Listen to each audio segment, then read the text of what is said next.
Bismillahirrahmanirrahim. Assalamualaikum warahmatullahi wabarakatuh.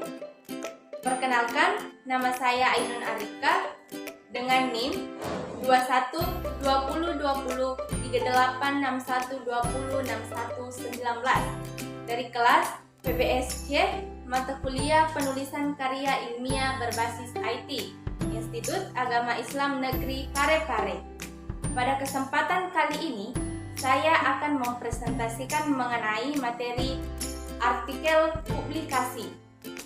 Video ini dibuat untuk memenuhi tugas mata kuliah penulisan karya ilmiah berbasis IT dengan dosen pengampu Dr. Usman SAG MAG. Sebelum masuk kepada inti materi, yaitu artikel publikasi, kita harus mengetahui dulu apa sih sebenarnya artikel publikasi itu. Nah, ditemukan definisi bahwasannya artikel publikasi khususnya yang dimuat sebagai artikel dalam majalah berkala atau jurnal ilmiah yang merupakan tolak ukur objektif hasil kegiatan ilmiah seorang ilmuwan. Sekarang kita masuk kepada materi artikel publikasi. Baik, pertama-tama pengertian artikel publikasi. Dalam publikasi ilmiah, sebuah artikel atau karangan adalah sebuah karya akademis yang umumnya diterbitkan dalam suatu jurnal ilmiah. Artikel ini dapat berisi hasil penelitian, orisinil atau berupa telah dari hasil-hasil yang telah ada sebelumnya. Nah, artikel publikasi terbagi atas 3 bagian. Yang pertama adalah bagian awal, kedua bagian utama, dan yang ketiga bagian akhir. Adapun penjelasan pertama pada bagian awal yaitu terdiri atas judul dan nama penulis yang harus menyertakan judul, nama penulis, dan nama perguruan tinggi dan alamat surelnya. Dan yang kedua yaitu abstrak yang harus menyertakan ditulis dalam bahasa Indonesia dan Inggris, terdiri juga atas jumlah kata, jenis huruf, dan keywords. Penjelasan bagian kedua yaitu bagian utama, di mana pertama terdapat pendahuluan, kedua terdapat metode, dan yang ketiga terdapat hasil dan pembahasan. Nah, penjelasan pertama pada bagian utama yaitu pendahuluan.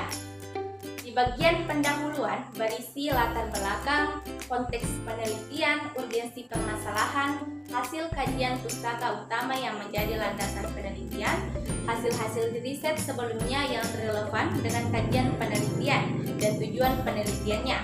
Penulis sangat disarankan untuk menggunakan referensi artikel jurnal bereputasi dari terbitan terbaru untuk dijadikan landasan penelitian.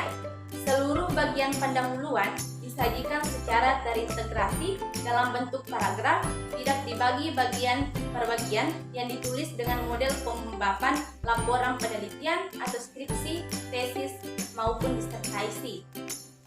Penjelasan kedua yaitu pada bagian utama adalah metode. Bagian metode penelitian menjelaskan tentang pendekatan, ruang objek atau lingkup, definisi operasional variabel atau deskripsi fokus penelitian, tempat, populasi dan sampel atau informan, bahan dan alat utama, teknik pengumpulan data, dan teknik analisis data. Bagian ini berisi uraian prosedur dan langkah-langkah penelitian yang bersifat khas sesuai dengan topik yang dikaji.